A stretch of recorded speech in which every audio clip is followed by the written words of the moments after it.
Hello guys, welcome back to another video. And ये जो video होने वाला है ये बहुत ही ज़्यादा इम्पोर्टेंट वीडियो है, क्योंकि यहाँ पे मैं आपको कुछ ऐसे इम्पोर्टेंट टॉपिक्स या क्वेश्चन देने वाला हूँ जो कि पेपर में आए हैं एंड वो बहुत परेशान करते हैं। अगर आप मतलब देखो, पासिंग मार्क्स के लिए तो आप पास कर जाओगे, बट अगर आपको 50 प्लस या 60 प्लस मार्क्स चाहिए वी ट्रिपल ई में, तो इस टाइप के क्वेश्चन थोड़ा सा बहुत ज़्यादा ज़रूरी है।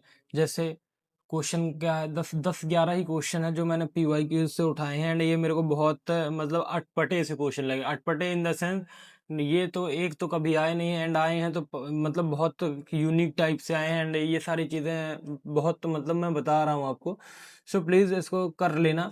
एंड मैं बताता हूँ। तो पहला क्वेश्चन क्या हमारा, self and mutual inductance and there relation. तो देखो, एक बात सुन लो कि अगर जो हमारे पेपर जिसने भी बनाया होगा, सो भाई वो अगर मतलब अच्छे मूड से बनाया होगा तो पेपर अच्छा देगा, एंड गलत मूड से बनाया होगा तो पेपर कैसा आ सकता है, पेपर थोड़ा सा डिफरेंट आ सकता है। लाइक कुछ पासिंग मार्क्स का दे दे, बाकी आउट ऑफ द कॉन्टेक्स्ट दे दे, तो इस टाइप के भी पेपर आ सकते हैं। एंड अगर इस टाइप का पेपर आता है सो प्लीज आप लोग थोड़ा सा चौंके नहीं, क्योंकि ये सारी चीजें होती रहती हैं। एंड बाकी बाकी तो ये है ही है कि क्या ही बताया जाए। पेपर देखो, विद्रावली का नॉर्मली नहीं ले जा सकते अपन, ठीक है।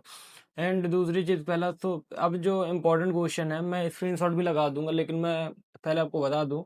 So self and mutual inductance and there relation, first question, ये बहुत मतलब अटपटे क्वेश्चन है। ये self inductance and mutual inductance क्या होता है इसके बारे में। फिर आता है star delta system plus phasor phasor phasor और कन्वर्जन, मतलब फेजर और फेजर प्लस कन्वर्जन इनमें आता है। स्टार से डेल्टा कन्वर्ट करो, डेल्टा से स्टार कन्वर्ट करो, ठीक है।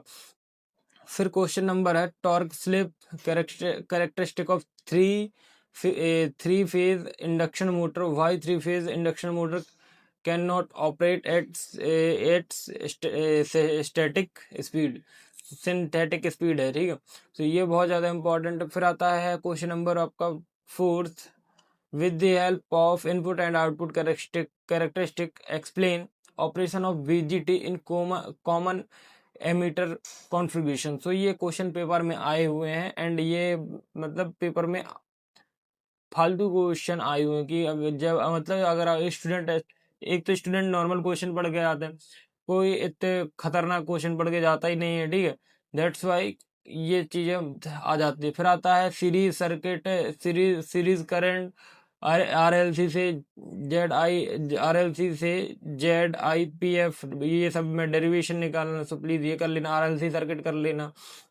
फिर आता है difference between separately exerted and self exerted generator, ठीक है।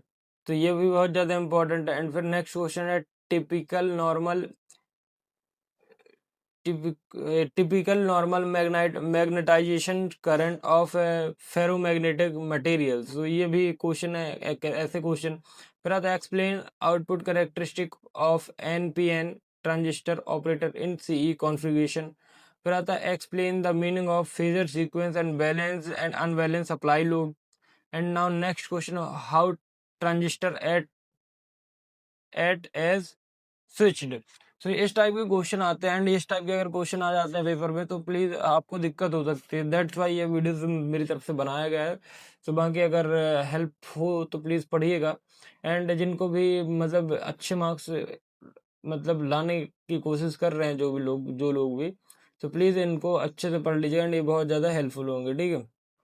सो बाकी न्यूमेरिकल करिए, अच्छे से चीज़ें करिए, बाकी all the best. But numerical में थोड़ा सा ध्यान देना, क्योंकि न्यूमेरिकल थोड़ा सा इम्पॉर्टेंट है एंड थ्योरी भी इम्पॉर्टेंट है। उतना ज़्यादा नहीं है कि थ्योरी इम्पोर्टेंट नहीं है, थ्योरी भी इम्पोर्टेंट है, उतना न्यूमेरिकल भी इम्पोर्टेंट है। एंड न्यूमेरिकल थोड़ा सा ज़्यादा इम्पोर्टेंट है, क्योंकि न्यूमेरिकल बहुत ज़्यादा आते हैं। एंड इस वीडियो के बाद आपका जो नेक्स्ट वीडियो है वो आपका पता है, आप जाके एक बार PYQ का मैंने एनालिसिस किया एंड मैंने PYQ का एनालिसिस वाला एक वीडियो बनाया है। सो प्लीज मन कर जाए तो देख लेना कि बी ट्रिपल ई का पेपर कैसा आता है एंड बी ट्रिपल ई का पेपर किस फॉर्मेट में आ सकता है। सो प्लीज एक बार जाके विजिट जरूर करना। एंड मैं 100% बोल रहा हूँ कि आप उस पेपर को अगर देख लेते हो, उन सारी चीज़ों को देख लेते हैं, सो आपको इतना गारंटी के साथ बोल दे रहा हूँ कि आपको उतना ज़्यादा जरूरी नहीं होगा। सो बाकी all the best for exam. और हम तो यही बोलेंगे कि भाई आपका पेपर बढ़िया जाए एंड अच्छे से पढ़ो, क्योंकि अब 2 ही एग्ज़ाम बचे हैं एंड बाकी यार अच्छे से पढ़ लो, 2 एग्ज़ाम दे दो फिर बाकी तो आपको मस्ती या मजाक ही करना भाई। सो चलो बाकी वीडियो खत्म करते हैं। बाकी all the best for exam and ये क्वेश्चन कर लेना पहले आप। टॉप 8 इंपॉर्टेंट क्वेश्चन मतलब अपना सैंपल पेपर लगा लेना। सैंपल पेपर के बाद जो अपन ने 20 क्वेश्चन अपलोड करे ना, 20 क्वेश्चन, तो उनको उनको पढ़ लेना। उनके बाद क्या करना, ये वाले वीडियो के अगर कोई टाइम मिले तो ये वाले वीडियो के क्वेश्चन कर लेना, अगर नहीं मिले तो मत करना। बाकी ये मतलब इम्पोर्टेंट है, बट उसके लिए इम्पोर्टेंट है जिसको मतलब 50-60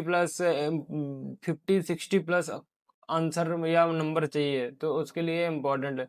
तो आई विश कि आप लोग कर लोगे, बट अगर नहीं करने का मन हो तो फिर मत करना, ठीक है। बाकी मिलते हैं, all the best, thank you, मिलते हैं नेक्स्ट वीडियो।